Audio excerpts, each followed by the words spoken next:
You know who else was a carpenter?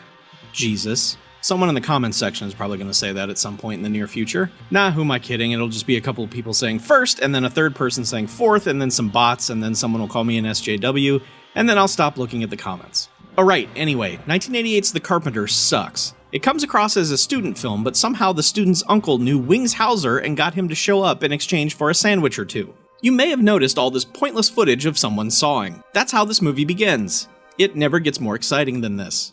A crazy lady and her cheating husband get a new house upon crazy lady's discharge from the crazy ward of the crazy place. It's a real fixer-upper, so they hire some carpenters and contractors to, fix it up.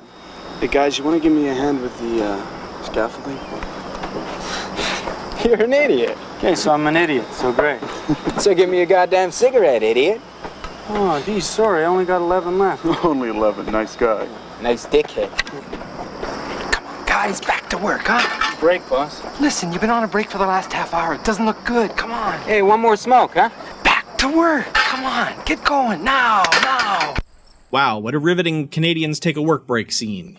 Late at night, the crazy lady hears some continued carpentering going on and sets out to investigate. She finds Wings Hauser doing some work and thinks nothing of it. Sure, 3 a.m., Wings Hauser is in your house making noise, no big deal. Back to bed. Later, she's accosted by another fine quality construction worker, and 25 minutes into this movie, it finally decided to show us that it might be a horror movie. Except... Keep your hands to yourself, aren't you, son?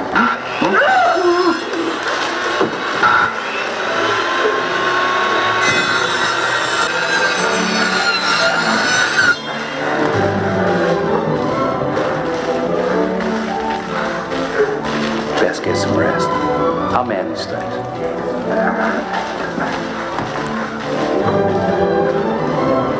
I mean, just what the fuck are you even doing here, movie? A guy gets his arms sawed off and doesn't react? He's just like, bummer dude, and the lady is like, huh, that's unusual. I know she's crazy, but I'm not. Anyway, Wings Hauser turns out to be a ghost of a crazy dude who once lived in the house. She doesn't mind. Until an hour later in the movie when she decides she does mind. Boinks him on the head with a hammer, which doesn't faze him because he's dead. Has some cross words for him. You're disgusting.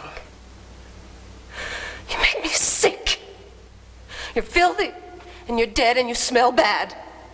And then everything ends with just one of the worst endings I've seen in some time. I know almost all horror movies end badly, but this one, wow. So, I admit that I didn't do much research on why what I'm about to talk about is a thing, but in my defense, I didn't want to. The Carpenter was released on Blu-ray, and there's an HD print available on streaming sites, but there's something quite off about it. Literally anytime there's violence or just something happening in the movie cuts to standard definition, at sometimes work print quality footage.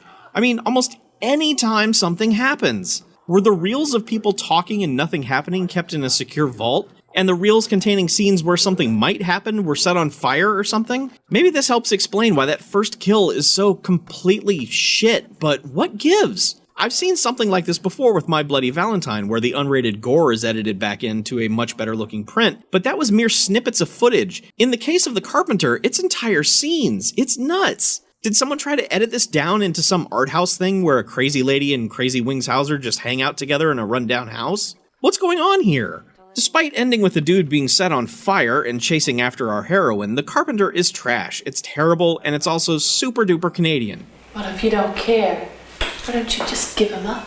But for you to come into my house and to drag your dirty little filth into my clean house, now that I care about. Your smart-ass little filth into my clean house. So please, get out, because it's not funny. Look, I'm not bashing Canadian horror. Hell, Canadian horror in the 70s and the 80s is in some ways why we have the robust genre we have today. But this specific Canadian horror is trash, and I'm amazed the director survived it to have a fairly substantial career, albeit a Canadian one.